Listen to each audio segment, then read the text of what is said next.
Hey y'all, it's Charlie. Thank you so much for clicking on this video.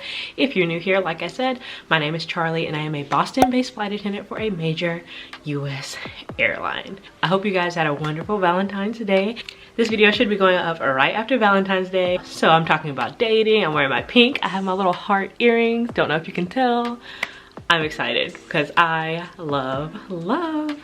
Let's get into it. Also, this is the comment of the video. Thank you so much. Okay, so dating as a flight attendant. The first thing I'm gonna say is that it is possible. It's possible, it's possible, it's possible. How do you know? I know, how would I know, right?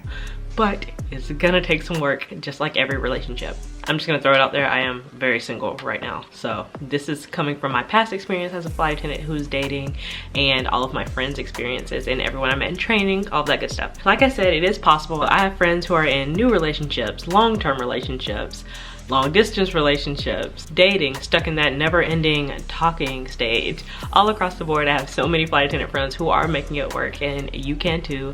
I'm gonna be talking about it in general and also giving some tips, and you know, I'm gonna dip a little bit into my personal life. I think first and foremost, there are a lot of different things to mix into this cocktail of dating in the aviation industry. But what I will say is I think one thing that is super duper important is to have someone who is supportive. Okay, hear me out. You got the application process, the interview process, your training, being a new hire, and then you know, your actual career. Because this career is a huge lifestyle change if you've never been in this type of situation before. All of that is gonna take the support of your loved ones, especially the person who you call your home, your sanctuary in a person. Your person needs to support you 100%, because what if you don't get the job on the first try? What if you need somebody just to drop you off and pick you up at the airport? Training is very difficult. Also, this might be your first time away from them for like 6 weeks or whatever, and you're training in a different place. And then of course, when you're finally on the line, your new hire schedule, all of that stuff, you need someone who's gonna be there to support you every step of the way. And ask them that now. Don't let them think that it's all gonna be traveling. Okay, I'm gonna fly you out to Paris. Okay, I'm gonna fly you out to Boise, Idaho. I'm just gonna fly you all over the place. It's gonna be great. Sit down and actually talk to that person. Can you imagine this lifestyle? And like, lay it all out, good or bad, right or wrong, all the bad things about it too. Do you see yourself fitting in this type of lifestyle? Because I have plenty of friends, which I hate to say it, but it's true, who have broken up in training or right after training or a little bit after training, just because either their partner couldn't figure out a way to live in this lifestyle and they weren't getting their needs met, or because that person felt like they didn't want to be in a relationship at that point, which is understandable and that is your right, but that is something you have to be really honest with yourselves about. 2 more things: trust and communication. Very big. Let's talk about trust a little. Your significant other does not know that the passengers that are hitting on you are drunk and annoying. Your significant other does not know that the pilots that are hitting on you are old and dusty and creepy. But honestly, that shouldn't matter, because they should trust you. It doesn't matter what's going on in the outside world. It doesn't matter that they got the baddest girl in the room on their arm and now she's flying off to who knows where. It doesn't matter that Michael B. Jordan is sitting in first class, because they trust you.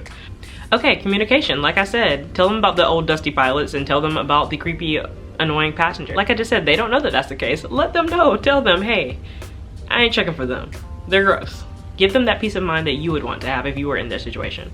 Text them throughout the day. Don't just leave them hanging. Keep them updated, because it's very hard to explain our schedule to a civilian. Hey, just letting you know, this flight is 3 hours long. I'll text you in about 4 hours. Hey, I got a 3-hour sit. I'm good to text and talk right now, but at the 3-hour mark, I gotta start boarding up this flight. Hey, we just landed. I'll FaceTime you when I get to the layover hotel. That type of stuff. Just keep them updated on what's going on, because the schedule is very hard to explain. Send it to them anyways if you feel comfortable. No one has the right to know about your location but you. But if you feel comfortable, if that's your relationship, go ahead, let them know. But still keep them updated, because it's very hard to read. Another thing that went along with the communication and understanding our schedule is that you need to at least try your best to get them to understand the schedule by giving them those updates. But also make sure they understand, even before training, I'm not gonna have the weekends off at first, probably. I'm not gonna have every holiday off at all. There's gonna be days where I'm gonna be on call, on A-days, all that, whatever your airline has, where I'm just not gonna be available. Or I know that I said I'm not working today, but I'm working tomorrow, so I gotta get in base. Like that type of thing. Let's try your best to make sure they understand that before going into it. especially if you were already in a routine together and then you decide to become a flight attendant. I could definitely see where that would become challenging, where they might think their needs aren't being met, or you're not doing the things you're used to, or we're not hanging out like we used to, or all that other stuff. It happens. FaceTime, FaceTime, FaceTime. FaceTime is probably the biggest thing that's keeping my dating life alive at this point.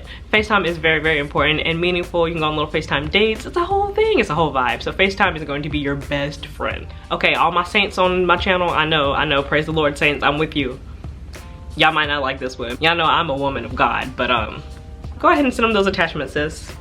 I'm here for it. I'm not going to, but I support you in your endeavors. Also notice I be calling y'all sis a lot. Sorry, I know dudes watch my videos. Guys, bro, whatever. Make sure that you know your relationship well enough to be sending these attachments, but go ahead and fire them off, sis. I'm here for it.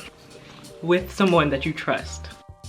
So I want to talk to the singles a little bit, because this is where I'm just telling my business a little. I have always been one of those I'm dating to marry type of people. I am from the South. I am from Alabama. I'm 25 years old, and there's probably 2 people in my friend group who aren't married and the other one's in a committed relationship. So I am the spinster. If you're from Alabama and you're like raised in the church and everything, at 25, I should be married with at least 2 kids by now. That is not the case. And I'm gonna be honest, if I never became a flight attendant, I would probably be married by now. I would at least be engaged. It's just something about this job that made me realize I'm not ready to settle down and start popping out all these kids. I love kids. I want 9 kids, me personally.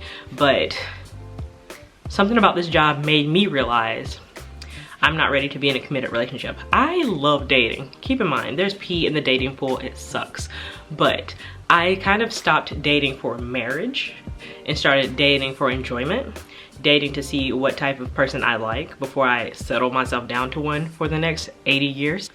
And I'm very lucky that I realized that before I was already in a relationship, because we do have those people who get this job in a relationship and realize it's fun out here. It's fun out here. I want to be single. I want to go out to the bars. I want to get hit on by the creepy pilots. I want to talk to the young dudes in the exit row. I want to actually text this dude who gave me his number when he was deplaning. But they're in a relationship, so they either cheat or they break it off with someone after they just told them, we can do this, we can make this work. So I would definitely encourage you to really think about it before you get in a relationship as a flight attendant, or before you just be out here. Because I do not condone cheating at all. I don't care if it's because of this job. We're not gonna blame this job for you cheating. Now, this job makes you want to enjoy the single life. I thoroughly enjoy setting my dating apps to the next city I'm going to be in and having responsible fun. Now, that don't mean I'm out here. Trust and believe, y'all. But it's fun to go out and meet people in that city, especially young people. And I'm not saying that I just use dating apps to just be out here, but because that's just not me. But getting to know people and them tell you fun things to do, hang out with a group of their friends with the crew, because I've been dating a lot here lately and it's been fun. I've been super safe. Honestly, most of the time I bring someone along with me, so I'm not just alone with some stranger. You should definitely be safe when dating, especially people you don't know. Another thing I will say is that I never date on that layover. If I connect with someone on a app, let's say in San Francisco, I'm not going out to meet with them that same day. We'll be talking throughout the next month until I have that layover again, and then we might go out. I'm just gonna be frank with y'all, we're adults. I'm not telling you to go out and sleep with everybody on these layovers. I definitely do believe that there are different pots in dating, especially at like around the age that I am now. We have the dating for marriage, and then we have the dating to see what you like, or just having fun with new people, or this like hopeless romantic, which is me. Every time I get on the plane, I'm like, okay, well, my husband's probably on the plane, so I gotta make sure I look cute today. Or not really the pilots, because the pilots at my airline are usually old, crusty, and dusty, but in case I do encounter one that's not old, crusty, and dusty, I'm not gonna lie, I will be in the jump seat imagining our life together. So being single as a flight attendant definitely has its ups and downs, but you do have a chance to meet new people and go on lots of fun dates with lots of fun people and lots of fun places. I've been on a date in London, I've been on a date in Paris, I've been on a date in different states and cities in the United States. It's fun. So as much as I say being single as a flight attendant is fun, I can only imagine, because your girl is single, that being in a relationship as a flight attendant has to be amazing. You know how fun it would be to drag that dude all around the world? Because sometimes you get on the crew van and you see somebody peek their head in and say, hey, do you mind if my boyfriend rides in the van with us? He's coming to the hotel. And then I'm always the unlucky person who has their hotel room next to the couple. And now I can't sleep. We're grown, y'all already know what I mean. Being in the hotel room alone can be very, very lonely. This job can be very, very lonely. And it makes you want to have someone to share that with.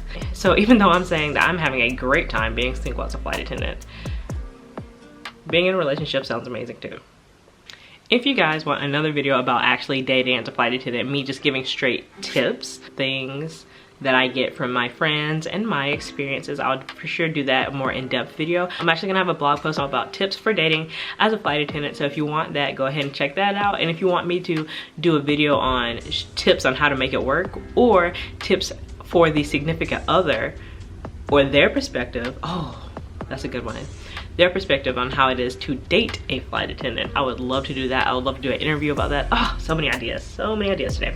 Okay, thank you so much for watching this video. I hope you're enjoying Flight Attendant February. I hope you had an amazing Valentine's Day, whether you're by yourself, with a significant other, or just doing your thing with your girls or your guys, whatever. I just hope you had a wonderful day, and thank you guys so much for watching. Make sure you like, comment, subscribe, keep watching Flight Attendant February, and I will see you in the next video. Have a blessed day.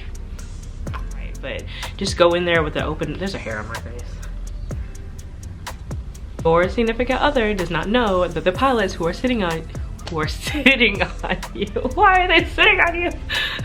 But go ahead and send them the, I shouldn't say this. Attachments, girl. I'm not saying you have to show them the inside of your butthole or anything, but, oh, I shouldn't say that. Okay.